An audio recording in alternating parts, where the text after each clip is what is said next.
আজকে আমরা হতাশ। আমরা এই দেশের মানুষ, আমরা একটি কথা বলবো, আরে ভাই থামলেন কেন আপনি?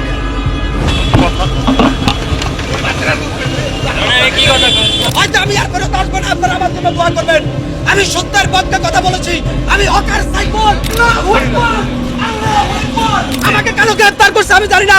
আপনাদের সামনে আজকে বাংলাদেশ জাতীয়তাবাদী দল বিএনপির ভিতরে সেই সমস্ত কালসাপ ঢুকেছে, ওদের মুখোশ এই জাতির কাছে উন্মোচন করবো।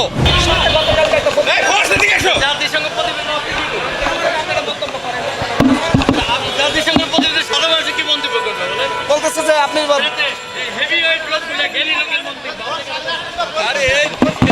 ওইদিকে নিয়ে যাও না, আপনি কি জন্য ধরতে পারেন না আমাকে? আমি জাতিসংঘের শেখ হাসিনার বিরুদ্ধে, আমি শেখ হাসিনার বিরুদ্ধে প্রতিবাদ করেছি। আমার ভিডিওগুলো ভাইরাল সামাজিক যোগাযোগ মাধ্যমে। আপনি কেন আমাকে কেন করছেন সেটা আমি জানি না। আমার ভিডিও ভাইরাল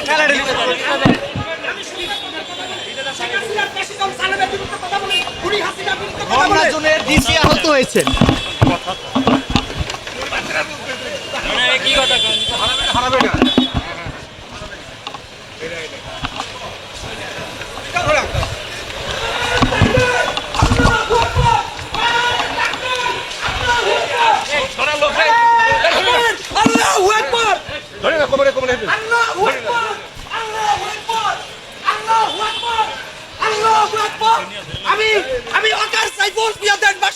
আপনাদের কাছে আমি জানাচ্ছি, হয়তো আমি আর ফেরত আসবো না, আপনারা আমার জন্য দোয়া করবেন। আমি সত্যের পক্ষে কথা বলেছি, আমি হকার সাইফুল। দেশবাসী, আমার নাম হকার সাইফুল, আমাকে সবাই চিনে, বাংলাদেশের মানুষ। আমাকে কেন গ্রেফতার করছে আমি জানি না। আমি গতকালকে হাসিনার বিরুদ্ধে জাতিসংঘ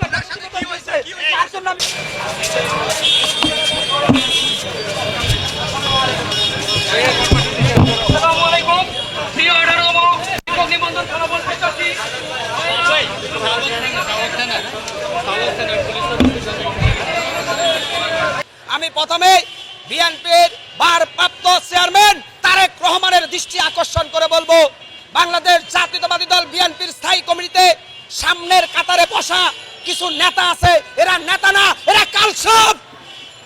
আজকে বিএনপির এক বড় নেতা, সিনিয়র নেতা বলতেছে যে কোরআনে নাকি রাজনীতি নাই। এটা ওই আওয়ামী লীগের নুকার তলা ছিদ্র করছে ওবায়দুল কাদের, আর ওই বিএনপির দানের শীষের উপরে এখন শিলাবৃষ্টি নিক্ষেপ করতেছে মির্জা ফখরুল ইসলাম আলমগীর। এই মির্জা ফখরুল ইসলাম আলমগীর সাহেব কোন সাহসে বলেছিলেন যে কোরআনে রাজনীতি নাই?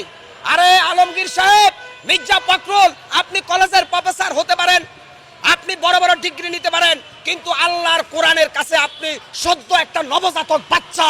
কথা বলতে ফখরুল সাহেব হিসাব করে বলবেন। এই দেশের হাজার হাজার আলেম ওলামা আছে, তারা কোরআনের প্রেসক্রিপশন জাতির কাছে তুলে ধরবে। আপনার মতো ফখরুল বলতেছেন যে কোরআনে রাজনীতি নাই। এই কথা বলার সাথে সাথে বিএনপির ভোট কমা শুরু হয়েছে মিয়া। অথচ বিএনপির নেত্রী খালেদা জিয়া সব সময় আলেমদেরকে রেসপেক্ট করতেন, তিনি ইসলামকে সব সময় হাইলাইট করতেন। শহীদ রাষ্ট্রপতি জিয়াউর রহমান ছিলেন মুসলমানের অহংকার।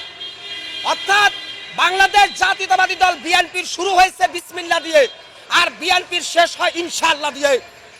বিএনপি হচ্ছে কট্টরপন্থী ডানপন্থী ইসলামিক দল, বাংলাদেশ জাতীয়তাবাদী দল বিএনপি।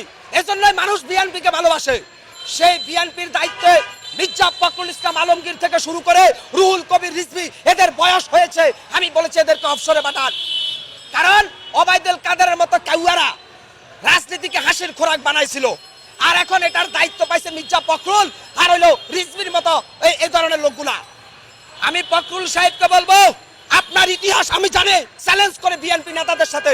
এই মির্জা ফখরুল বলেছিল যে আমার যখন ছোটবেলায় স্কুল ছুটি হইতো আমি পূজা মণ্ডপে গিয়ে কবিতা আবৃত্তি করতাম। ওই মির্জা ফখরুল, কবিতা আবৃত্তির জন্য তোমার পূজা মণ্ডপে যাওয়া লাগে, তুমি বিএনপির বয়স আছে। অত্যন্ত কষ্ট লাগে যখন শেখ হাসিনার পতনের পরে ধানের শীষের পালে হাওয়া লেগেছিল, যখন মানুষ বিএনপির পক্ষে, যখন মানুষ রাস্তায় নেমেছে, তখন এই মির্জা ফখরুল ইসলাম আলমগীর বিএনপির ভোট ব্যাংকে ধ্বংস করে দিচ্ছে। আমি তারেক রহমানকে বলবো, মির্জা ফখরুলকে অবসরে পাঠান। মির্জা ফখরুলের বক্তব্যের মধ্য দিয়ে